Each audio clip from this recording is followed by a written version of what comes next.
Hi everyone, आप सभी लोगों का चैनल में स्वागत है। आज की जो मैराथन सीरीज़ है वो यूनिट 3 से रिलेटेड है। आपकी उत्तराखंड एलटी इंग्लिश का जो सिलेबस है जिसमें है लिटरेरी फॉर्म्स एंड मूवमेंट्स, उससे रिलेटेड हम ये सीरीज़ को कर रहे हैं। एक सीरीज़ मैंने पहले भी डाल रखी है तो आप उसको भी चेक कर सकते हैं जिन्होंने इसको पहले नहीं देखा है। So these are the next few questions related to literary forms and movements. तो let's start with the first question. पहला क्वेश्चन है आपका, comedy of humour is the term applied to the type of comic drama written by John Fletcher and dash.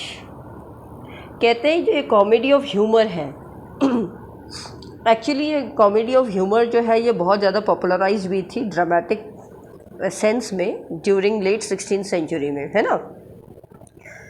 तो जो पहले ही ये dramatist रहे हैं तो कहते हैं कि भाई ये ड्रामा जो लिखा गया था जॉन फ्लेचर और किसके द्वारा ये कॉमेडी ऑफ ह्यूमर जो थी ये सबसे पहले टर्म अप्लाई की गई थी।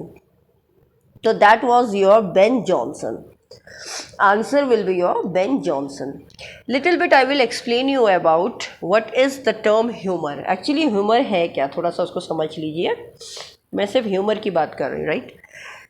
तो ह्यूमर की अगर हम बात करें तो ये लैटिन वर्ड ह्यूमर से निकला है। Latin word LATIN, Latin word HUMOR, humour, okay, जिसका मतलब होता है लिक्विड। देखिए इसका मतलब है लिक्विड। ये ह्यूमर लैटिन शब्द से निकला है जिसका मतलब होता है लिक्विड, या आप कह सकते हो ह्यूमन बॉडी में जो फ्लूइड है उसको इसने कहा है। अब एक्चुअली मैं आपको थोड़ा सा एक्सप्लेन कर दूं कि व्हाट आर दोज फ्लूइड्स जो हमारी ह्यूमन बॉडी के अंदर जो तरल पदार्थ है उसको ह्यूमर लैटिन शब्द से निकला हुआ है लिक्विड, वो बताया गया है। तो वो कौन सी वो एक्चुअली चार फ्लूइड्स हैं। चार फ्लूइड्स आते हैं ह्यूमर में जो लैटिन वर्ड से निकल के आते हैं। चाहे तो आप लिख लीजिए इसको। एक तो है आपका फिल्म्स, PHELGM, एक ये लिक्विड है। दूसरा ब्लड है, BLOOD, ब्लड है, ठीक है। तीसरा येलो बाइल है, येलो बाइल, ठीक है। And the fourth one is your black bile, black bile. तो ये चार प्रकार के पदार्थ हैं, लिक्विड फ्लूइड है, films, blood, yellow bile and black bile. तो कहने का तात्पर्य ये है कि ये जितने भी ह्यूमर्स हैं ये माने गए हैं कि ये इंडिविजुअल को बहुत हेल्दी माइंड देते हैं, मतलब बहुत सॉलिड दिमाग देते हैं। इन अ हेल्दी बॉडी, एक अच्छी बॉडी में एक हेल्दी दिमाग को जन्म देते हैं। ये एक सेंस है ह्यूमर का, राइट। तो इस जो कॉमेडी ऑफ ह्यूमर थी तो ये जो लेट 16th सेंचुरी में आई थी और बहुत ज़्यादा पॉपुलराइज भी थी, लिखी गई थी जॉन फ्लेचर और बेन जॉनसन के थ्रू। तो I hope this answer is clear to everyone. So let's moving on to the next question. Comedy of intrigue originates in. Comedy of intrigue, पहले तो आपको ये पता होना चाहिए कि इंट्रियूज का मतलब होता क्या है। इंट्रियूज कहते हैं कोई साजिश करना, इसको कहा जाता है साजिश करना, ओके, कॉन्स्पिरेसी करना। तो साजिश करने को कहा जाता है। तो अगर हम बोले तो ये जो कॉमेडी ऑफ इंट्रियूज या कॉमेडी ऑफ कैरेक्टर के नाम से भी आता है, कंफ्यूज मत होइएगा। इसको कॉमेडी ऑफ इंट्रियूज भी कहा जा सकता है एंड कॉमेडी ऑफ कैरेक्टर भी कहा जाता है। Both are same. Comedy of character, देखिए बड़े ध्यान से समझिए एंड ट्राई टू, आप साथ ही साथ इसको लर्न भी करिए, राइट। तो ये दोनों का मीन्स एक ही है। ये ओरिजिनेट हुआ था from, it was in the Spain. Question यही पूछा गया है कि ये ओरिजिनेटेड कहाँ था, इन स्पेन। और बहुत लार्जली ये बेस्ड है वर्क ऑफ फिर जो चार फेमस ड्रामेटिस्ट रहे हैं उन्हीं के उस पर आधारित है काम पर।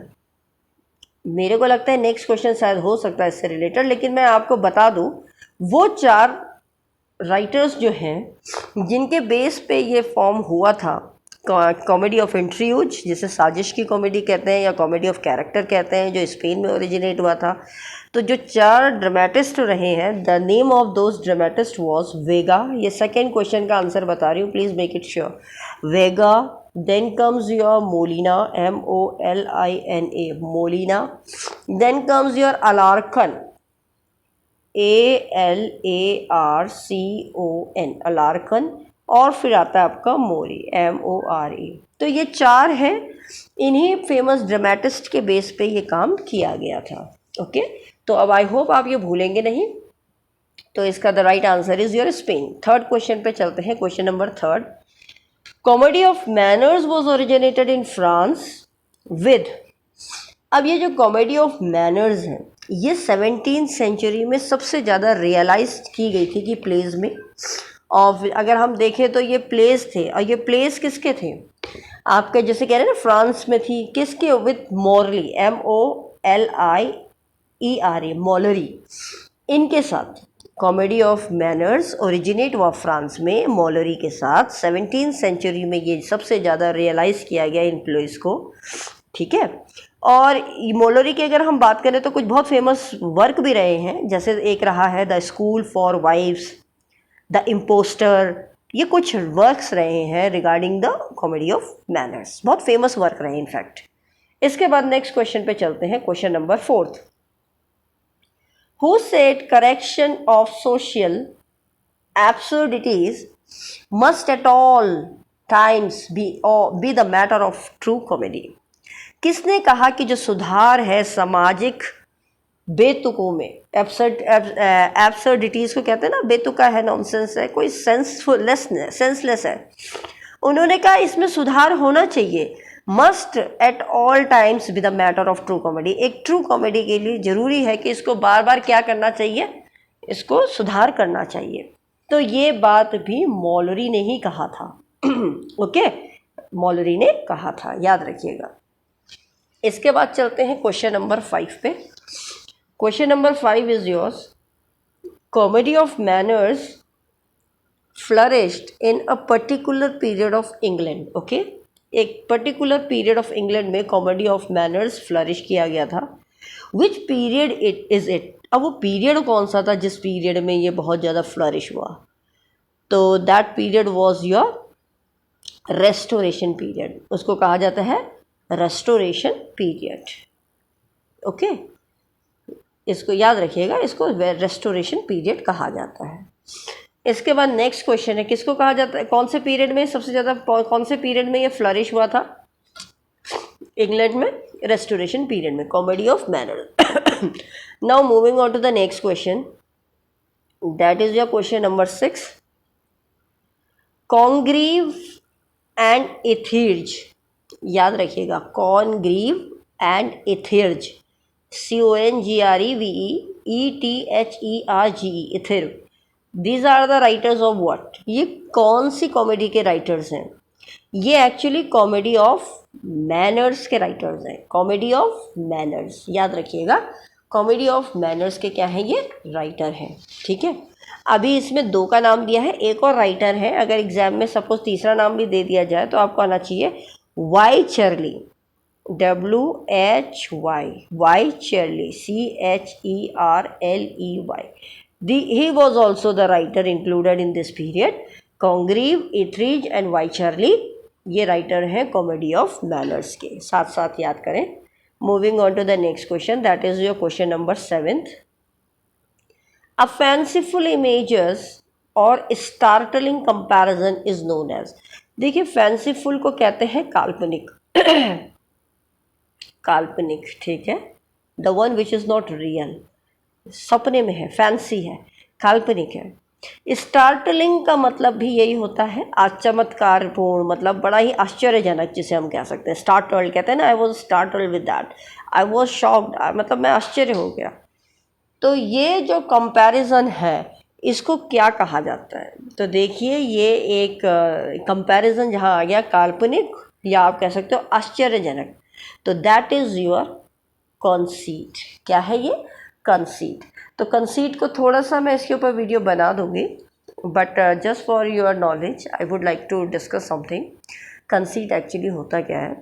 कंसीट एक फैंसीफुल मेटाफर है। मेटाफर आप जानते ही हैं, जब 2 चीज़ों की तुलना की जाती है, दो चीज़ों में कंपैरिजन किया जाता है, उसको मेटाफर कहते हैं। लेकिन फैंसीफुल मेटाफर वो तुलना होती है जिसमें कि आप कहोगे कि दो ऐसी चीज़ें हैं जिसमें तुलना का तो कोई सेंस ही नहीं बनता, मतलब यू विल बी शॉक्ड कि ये तुलना करी तो करी कैसे, इसका तो कोई मतलब ही नहीं निकल रहा तुलना करने का। इसीलिए तो इन्होंने बोल दिया फैंसीफुल और स्टार्टलिंग कंपैरिजन। अब आपको मेटाफिजिकल पोएट जॉन डन याद होंगे। जॉन डन का एक वर्क है अ वेलेडिक्शन फॉरबिडिंग मॉर्निंग, आप पोयम है उनकी अगर आपको याद हो, या इनफैक्ट आपने फ्ली भी पढ़ी है जिसमें जॉन डन ने अपनी वाइफ के लिए कहा एक मक्खी हम मेरे को भी काट दे तुम्हें भी काट दे, तो समझ लो उन दोनों का ब्लड उस फ्ली में चला गया है and they have now in a relation. तो ये सब चीज़ें मतलब इस तरीके का कंपैरिजन किया। अगर हम वेलेडिक्शन फॉरवर्डिंग मॉर्निंग में अगर हम बात करें तो यहाँ पर आपको याद होगा इस पोयम में उन्होंने दो लवर्स की कंपैरिजन कैसे किया। उन्होंने दो लवर्स का कंपैरिजन जो कॉम्पस होता है कॉम्पस की निडल से कर दिया। Is this a senseful? It really doesn't means a sense. आप अगर सोचो तो कहीं भी दो लवर को उन्होंने रिलेट किससे कर दिया? कॉम्पस की निडल से। Not at all it sounds good also, right? Good तो छोड़िए, कोई देर इज नो कंपैरिजन, बेतुका का कंपैरिजन कर दिया। तो इसी को कहा जाता है conceit, and that is conceit actually, and that is known as a fanciful metaphor. और अगर हम वैसे नॉर्मली बात करें तो कंसीट दो टाइप के होते हैं, एक होता है पेट्रार्कन, एक होता है metaphysical. So you don't have to go in detail with that part right now. आपको मुझे सिर्फ ये प्रश्न समझाना था, तो उससे related conceit what actually it is about, तो ये मैंने आपको बता दिया। Moving on to the next question, question number 8। The struggle between two characters और two forces is known as.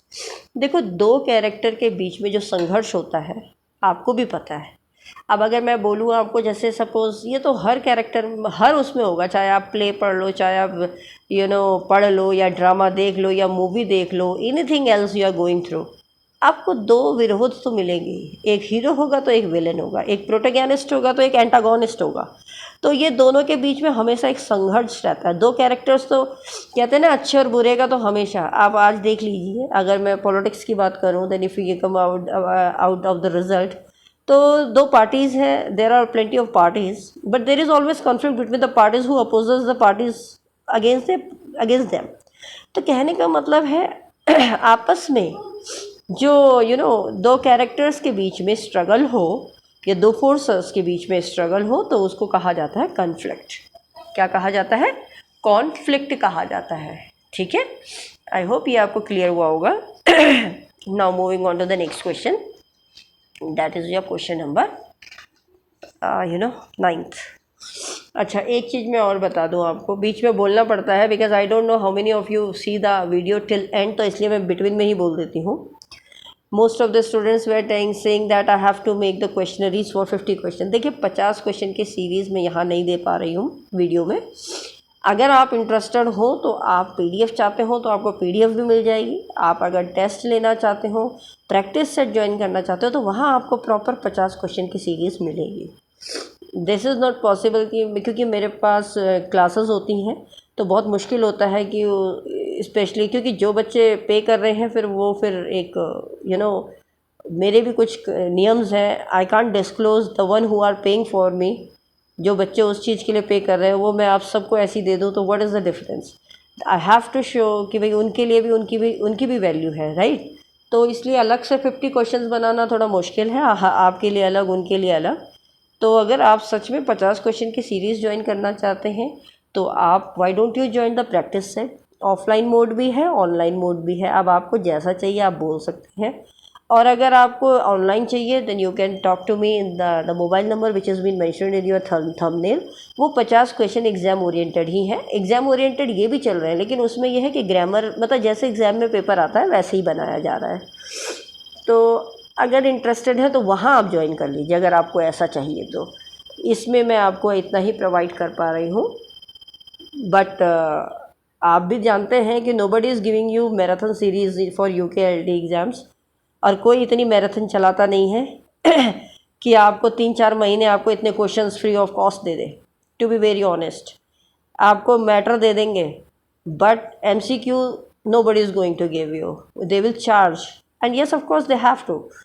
इतने लंबे समय तक मैराथन चलाना अपने आप में भी एक वो है कि आप लोगों को इतने क्वेश्चंस का बल्क तो मिल ही रहा है ना।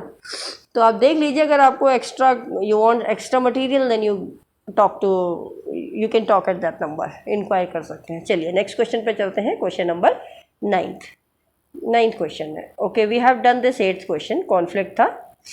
9th क्वेश्चन है आपका कॉन्फ्लिक्ट में बी ऑफ 2 काइंड्स। देखो 2 काइंड्स के कॉन्फ्लिक्ट होते हैं, मैं आपको पहले ही बता दूं, आप कंफ्यूज मत होइएगा। एक एक्सटर्नल होता है, एक इंटरनल होता है, टू बी वेरी ऑनेस्ट, ठीक है। और आप भी ये चीज़ जानते हैं, एक्सटर्नल है इंटरनल है। इंटरनल को कह दिया अंदर इनर, और एक्सटर्नल को कह दिया आउटर।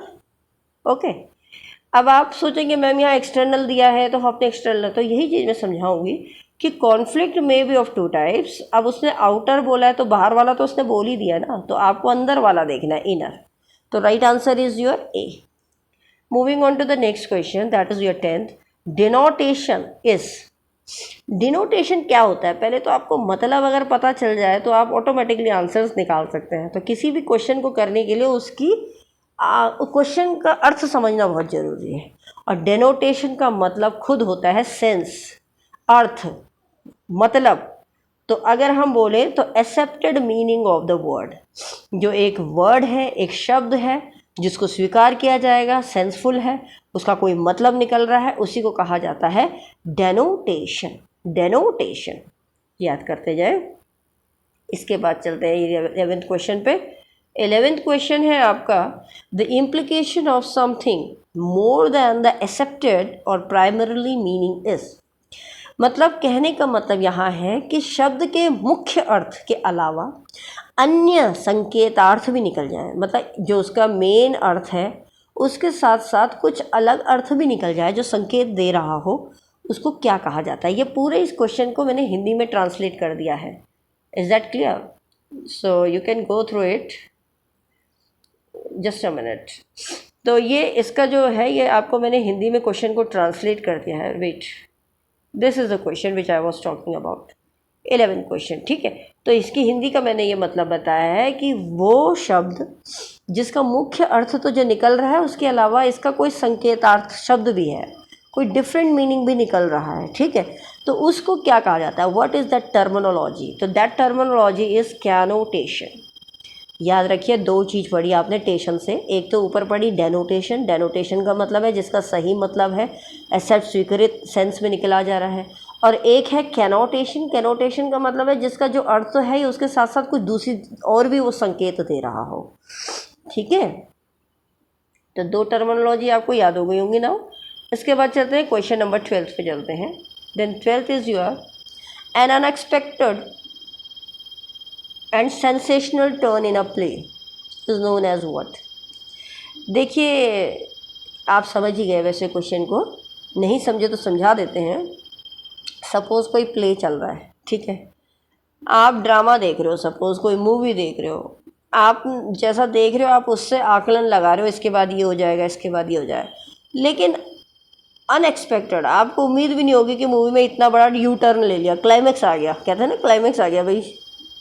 तो वही यू टर्न जिसे कहते हैं, वही सेंसेशनल टर्न जिसे कहते हैं, अनएक्सपेक्टेड चीज़ कुछ अगर हो जाती है प्ले में तो उसको क्या कहा जाता है? तो that term is coup de theatre. क्या कहा जाता है? Coup de theatre. अब आपको मैं थोड़ा सा एग्जांपल दूं, that it will be more easier to understand with twist. Actually twist आ जाता है, that gives the twist to a new plot play है कोई, उसमें नया ट्विस्ट आ गया। जैसे मैं बोलूँ आपको, सपोज़ आप मूवी देख रहे हो, और अक्सर आप देखते हैं, तो अगर मुझे नहीं पता, आप पहले तो एक सीरियल आता था, what's the name of that, I forgot the director of that serials, I just forgot it, but वो हमेशा मर जाते हैं उसके कैरेक्टर, और एंड में जब थोड़ा लंबा समय तक वो प्ले चलता रहता है, नाटक चलता रहता है, उसके बाद उसको दिखा देते हैं कि जिंदा है है ना। तो वही है, जैसे कैरेक्टर कोई मर गया और उसको बाद में जाके दिखा रहे हैं स्टेज पे कि अरे ये तो जिंदा है, वो रीअपियर हो गया। तो अनएक्सपेक्टेड टर्न आ गया ना प्ले में, अनएक्सपेक्टेड टर्न आ गया। तो that is known as coup de theatre. क्या कहा जाता है? Coup de theatre. 13 पे चलते हैं। It consist of 2 consecutive lines, words rhyming together usually in the same meter, what is it? दो कॉन्सिक्यूटिव, एक के बाद दूसरी लाइन वर्स जो है वो राइम करती हैं एक साथ और वो एक ही मीटर को फॉलो करती हैं, आपको पता ही, दैट इज़ योर कपलेट। क्या है? कपलेट। नेक्स्ट क्वेश्चन है question number 14। Abraham Cowley invented the metrical form of, इन्होंने कौन सा मेट्रिकल फॉर्म इन्वेंट किया था? तो उन्होंने अपने ही नाम से कौविलियन ओड को किया था। ये आसान है तो so no need to explain it in a detail. Question number 15 पे चलते हैं। An article in criticism of a literary work is known as, an article तो आप जानते हैं कोई भी समाचार पत्र है या पत्रिका है या पुस्तिका है, उसमें जो लेख लिखा गया है वो आलोचना पे लिखा गया है, तो उसको क्या कहा जाता है लिटरेरी टर्म में? उसको हम लोग कहते हैं क्रिटिक। क्या कहते हैं? क्रिटिक, है ना। नेक्स्ट इसके बाद आ जाइए आप, नेक्स्ट क्वेश्चन है आपका क्वेश्चन नंबर 16 है। Let's have a look what's the question. The selection and rearrangement, oh sorry, not rearrangement, it's arrangement, selection and arrangement of the words in speech and writing। कहने का मतलब है शब्दों को बोलने का ढंग। इसका जो पूरी लाइन का हिंदी में बता दूं तो इसका कहने का मतलब है शब्दों को बोलने का ढंग, हम कैसे शब्द का चयन करें, दैट टर्म इज डिक्शन। क्या है वो? डिक्शन। नेक्स्ट क्वेश्चन है 17। फोर्सफुल वर्बल अटैक और क्रिटिसिज्म। फोर्सफुल मतलब बौछार है, वर्बल आप सोच रहे हो मौखिक रूप से, अपना जिसे हम कह सकते हैं अपमानजनक भाषण भी कह सकते हो, कड़वा भी कह सकते हो, तो that term is your diatribe. Diatribe, याद रखिएगा। नेक्स्ट क्वेश्चन है आपका question number 18। So let's have a look. Two written और spoken vowels pronounce in a one syllable, एक ही सिलेबल में, ठीक है, क्वेश्चन को थोड़ा समझिए। दो शब्द, टू रिटन और स्पोकन वोवल्स, दो लिखे हुए हो या बोले जाने वाले वोवल्स जो एक ही सिलेबल में हो, मतलब दो स्वरों का एक उच्चारण। इसकी हिंदी क्या है? दो स्वरों का एक उच्चारण। उसको हम क्या बोलते हैं? उसको हम बोलते हैं डिप्थोंग। थोड़ा इसको मैं डिटेल में समझा दूंगी आपको। This is your diphthong. Actually जब हम अल्फ़ाबेट पढ़ते हैं, आप सभी को पता है कितने अल्फ़ाबेट हैं हमारे इंग्लिश में? These are 26, out of which 26 तो अल्फ़ाबेट है और 44 इनके साउंड्स हैं, ध्वनि है। ओके, अगर हम बोले तो 26 में से 5 तो आपके वोवल्स आ गए। ओके, वोवल्स आ गए जिनमें कितनी साउंड्स है, कितनी ध्वनि आती है? 20 ध्वनि आती है। और बाकी बचे 21 जो है वो हमारे कॉन्स्टोनेंट्स हैं जिसमें कि 24 ध्वनि आती है। तो टोटल 44 हो गए ना, 20 और 24। अब हम बात करेंगे, क्योंकि हम वोवल की बात कर रहे हैं, बिकॉज डिप्थोंग की बात आई है, तो ये जो 20 ध्वनि वाले हैं इनमें एक तरफ तो आ जाता है आपका 12 सिंगल साउंड आती है, और एक आती है 8 आती है। अब ये 12 जो है, ये जो 12 है, इस 12 में एक तो हो जाता है मोनोथोंग्स। मोनोथोंग्स कहते हैं। मोनोथोंग्स का मतलब होता है सिर्फ प्योर वोवल होगा, ठीक है, जो मिले नहीं होंगे, और इसमें एक ही साउंड आएगी, मिलेगी नहीं, साउंड मिक्स नहीं होगी, राइट। लेकिन जब डिप्थोंग्स में जो 8 जो आती हैं, डाई मीन्स 2, तो इसमें पॉज किस, इसमें बट इसमें जो साउंड आएगी वो क्या होगी? प्योर नहीं होगी, एक जैसी नहीं होगी, ठीक है। अब जैसे मैं बोलूँ आपको, मैं थोड़ा एग्जांपल दे दूँ। जैसे मैंने बोला फाइन, फाइन, आई, ये 2 का आ गया, 2 की साउंड आ रही है, सिलेबल एक ही है, फाइन है। सिलेबल किसे कहेंगे? अगर आप इसको स्प्लिट भी करना चाहो तो आप नहीं कर सकते, ये एक ही वर्ड है, ठीक है। तो इसको हमने कह दिया फाइन, तो इसमें किस 2 वोवल्स की साउंड आ रही है? तो वो यही बोलता है जिसमें एक सिलेबल में 2 स्वरों का उच्चारण हो, उसको हम बोलते हैं diphthong. I hope I have tried कि आपको मैं बहुत अच्छे ढंग से इसको समझा सकूं, आपको समझ में आ गया होगा। नेक्स्ट चलते हैं question number 19। A song or a hymn of mourning composed or performed as a memorial to a dead person. देखिए, कोई भी गाना है या कोई प्रेयर है जो परफॉर्म की जाती है किसी मरे हुए व्यक्ति की याद में, तो उसको कहा जाता है डाइट। DIRGE, dirt. ठीक है, नेक्स्ट क्वेश्चन पे चलते हैं, that is your question number 20th। Have a look. A comic words of irregular measure is, एक कॉमिक वर्ड्स है, कॉमिक है जो इर्रेगुलर है, अनियमित है, माप उसका क्या है, अनियमित, जिसको मेजर नहीं कर सकते, इर्रेगुलर है, उसको क्या कहा जाता है, उसको डॉगरल कहा जाता है। Doggerel, what is that, doggerel, DOGGEREL, doggerel. Next question है आपका, a short description poem of rural और पेस्टोरल लाइफ, एक छोटी सी डिस्क्रिप्टिव पोएम है किसी गांव की या कोई भी पेस्टोरल लाइफ की।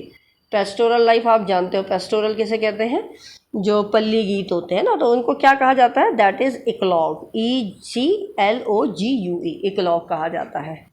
नेक्स्ट क्वेश्चन है 22 क्वेश्चन पे चलते हैं।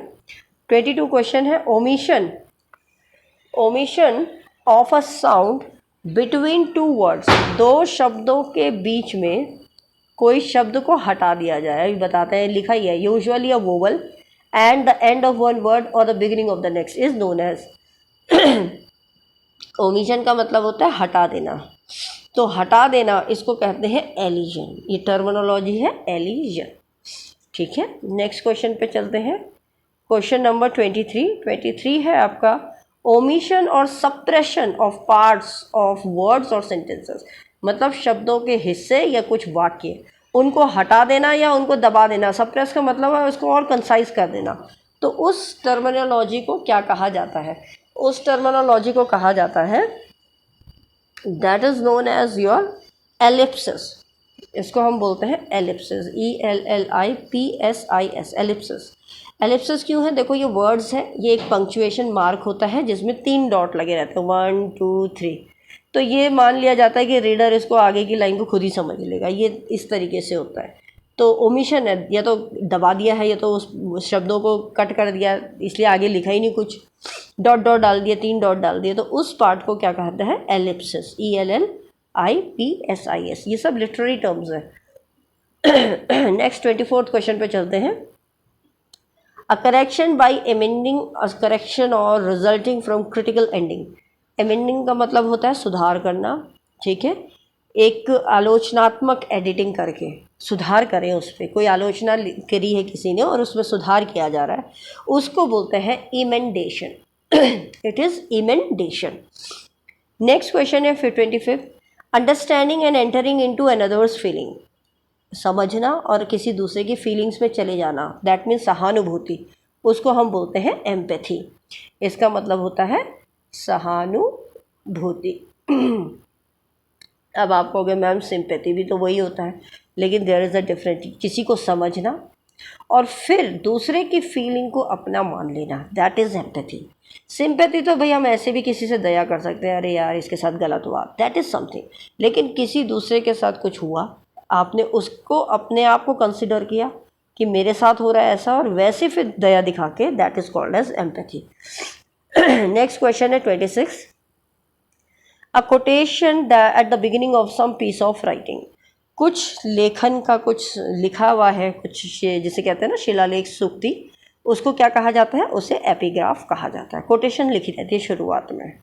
इसी से रिलेटेड एक क्वेश्चन और बन के आता है, यदि किसी इंस्क्रिप्शन को, 27 पे देखिए, एक कोई इंस्क्रिप्शन है, कुछ लिखा हुआ है टॉम स्टोन में या मॉन्यूमेंट में किसी की याद में, जिसको दफना दिया है किसी आदमी को, तो उसकी याद में कुछ टॉम स्टोन में कुछ इनकार किया गया है, लिखा हुआ है, उसको क्या कहते हैं, तो उसको कहा जाता है, दैट इज़ योर एपिटैफ। ये आप पढ़ते ही हैं, ये सबको पता है, एपिटैफ, विशेष रूप से इसे हम समाधि लेख कहते हैं, ठीक है। नेक्स्ट है 28, a song or a poem in honour of a marriage is known as, कोई भी गाना या कोई भी पोएम किसी शादी की सम्मान के लिए अगर गाया जाए तो उसे कहा जाता है एपिथैलेमियम, इट इज़ नोन एज एपिथैलेमियम। ये विशेष रूप से ये दुल्हन के लिए ये लिखी गई एक तरीके से हम कह सकते हैं कविता होती है, एपिथैलियम।